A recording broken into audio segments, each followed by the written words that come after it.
nous dit, je confirme la parole de mes serviteurs et j'accomplis ce que prédisent mes envoyés. Vous savez, en tant que serviteur de Dieu, il y a une certaine dimension, surtout ici dans le ministère des prophètes. La Bible parle ici en Isaïe 34, verset 26, de la prophétie du rebâtissement ou de la restauration de Jérusalem. Et qui parle ici, c'est un prophète. Son nom, c'est quoi? Isaïe. La Bible prophétise sur Jérusalem. Et la Bible dit, l'Éternel dit de sa bouche, ainsi parle l'Éternel. Moi, l'Éternel, je confirme la parole de mes serviteurs. Vous savez, il y a certains prophètes qui sont arrivés à une certaine dimension d'intimité avec Dieu, où ce n'est plus la parole de l'Éternel qui s'accomplit, mais c'est la parole qui s'accomplit. Il y a certains prophètes qui sont devenus tellement intimes avec Dieu que ils n'ont plus besoin de la parole de l'Éternel. Juste leur parole s'accomplit. Vous savez pourquoi? Certaines personnes sont tellement envahies de l'Esprit de Dieu que l'Éternel n'attend plus de leur parler, il attend qu'eux ils parlent. Certains prophètes sont des prophètes qui ont besoin d'entendre la parole de Dieu. Mais certains prophètes comme Isaïe sont des gens qui n'avaient pas besoin d'entendre Dieu pour parler. Ce qu'ils déclaraient de leur bouche était considéré comme la parole d'Éternel. Ils étaient rentrés d'une tellement grande intimité avec Dieu que l'Éternel faisait un. Il y a une catégorie de prophètes qui n'ont pas besoin d'avoir une vision, des songes, entendre une voix pour déclarer quelque chose qui va s'accomplir. La plupart des prophètes ont pour capacité d'entendre Dieu, de voir la vision de l'Éternel et de l'annoncer à son peuple. Mais il y a parmi des prophètes certains serviteurs qui eux n'ont pas besoin d'entendre ou de voir une vision. Ce qu'ils déclarent, c'est comme si l'Éternel avait déclaré. Vous pensez que quelqu'un déclare que tu vas avoir un miracle financier, et puis tu vois 200 000, 150 000 dans ton compte, 40 000, 50 000 qui apparaissent. Tu penses que tu as entendu l'Éternel parler? Non, non. L'Éternel accomplit la parole de son serviteur. C'est-à-dire, ils sont tellement un avec l'Éternel que ce qu'ils disent est la parole de l'Éternel. La Bible dit, je confirme la parole de mon serviteur, de mon Ebed. En hébreu, serviteur ici est Ebed. Ebed, c'est esclave. Et la Bible dit quoi? Je confirme ce que prédisent mes envoyés. Ici, c'est malade. C'est quelqu'un qui combat le ministère prophétique. Quand on parle des anges, il y a un problème. Il dit, la plupart du temps, les gens parlent du ministère prophétique, mais ne le connaissent pas.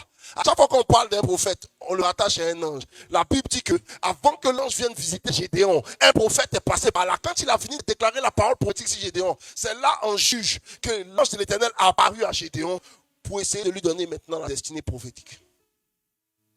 Les prophètes et les anges, c'est un ministère commun. C'est pas Élie le Tishbite en allant à la montagne rencontrer l'Éternel, s'est vu réveillé par un ange. Où il y a un ministère prophétique, on parle toujours d'ange. Et la Bible dit quoi ici? Je confirme la parole de mes épètes. Et je confirme ce que prédisent mes malades. Malades, c'est ange. Malades, c'est mes envoyés. Malades, c'est le nom des anges. On les appelle les malades. Et les épètes, je vais revenir sur les épètes. Les épètes, c'est les esclaves. C'est les serviteurs. Ceux qui n'ont plus de vie. Ceux qui sont attachés à Dieu. Ce que les gens ne savent pas, c'est qu'ils donnent la puissance au prophète. C'est le seul ministère où tu es obligé de mourir pour servir Dieu. Amen. Tu peux ne pas jeûner et puis tu seras un bon pasteur. Vous savez ça, non? Tu as prêché. Ceux qui sont à la chair pour les prophètes, un gars qui parle de la voyance. C'est les gens qui sont au Congo partout qui parlent des prophètes. Vous voyez son gros. Et puis son église est remplie, il est gros, puis son église est remplie. Il n'y a pas de problème. Il ne peut pas vivre comme un prophète.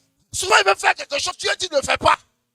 De son bon cœur, il a décidé qu'il va te faire du bien. Et puis tu viens le voir, sa figure extérieure ne veut plus te recevoir. Excuse-moi, l'Éternel est passé par là.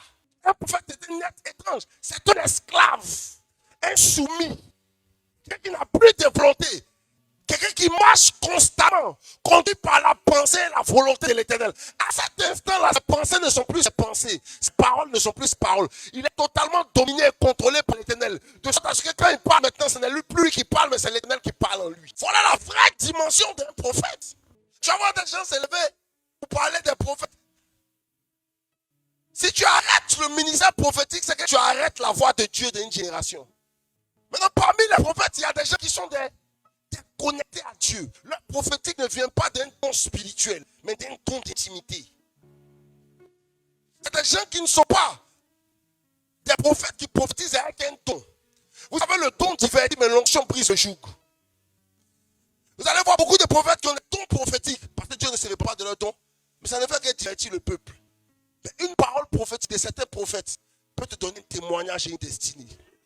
C'est pas dans cette génération, beaucoup de prophètes peuvent prophétiser.